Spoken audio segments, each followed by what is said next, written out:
Deep within the chilling silence of the city morgue, a miracle is about to unfold that no one in the medical world would ever believe possible. Chen Wanli, a man mocked for years as a brainless fool, is currently fighting a silent war against the king of hell himself to retrieve a lost soul. He knows that Song Jiaojiao's life force is slipping away into the void, and his hands are the only bridge left back to the land of the living. Using the forbidden techniques of the great immortal healer, he funnels his own spiritual energy into the girl's heart, defying every law of modern science. But the sacred ritual is brutally interrupted as the morgue doors burst open and the narrow-minded logic of the world screams in collective protest. The hospital staff, led by the arrogant and deceitful Dean Zhang, can only see a lunatic desecrating the body of the city's most powerful heiress. They scream insults and threats, unaware that their interference is nearly snuffing out the final spark of life that Chen has worked so hard to kindle. However, the heart monitor doesn't lie.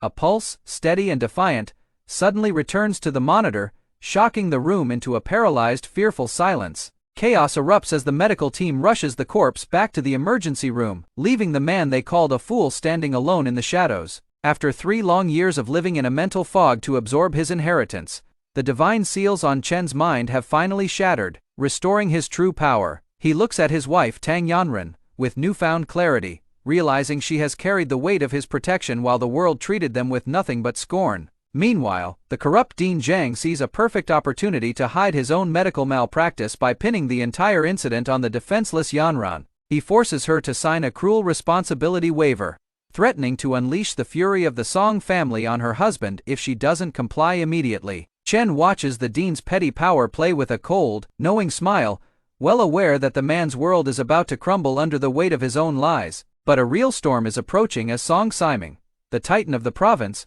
arrives at the hospital with the aura of a man who can end careers with a single word. Even the legendary national physician is left speechless, realizing that the technique used to save the girl is a lost art that no living doctor should possess. The hunt is now on, not to punish a madman, but to find the mysterious savior who vanished before the gratitude of the richest man could ever reach him. On their way home, the couple is intercepted by Li Tianyang, a ruthless bully who thinks he can use his wealth to buy Yanren's dignity and body. He mocks the foolish husband and demands Yanren become his woman to pay for a staged car accident, thinking he holds all the cards in this game. But the man he thinks is a brainless patient moves with the speed of a strike and the power of a thunderbolt, dismantling his thugs in seconds. One by one, the professional fighters hit the pavement, unable to even see the hands of the man who was once the laughingstock of the city.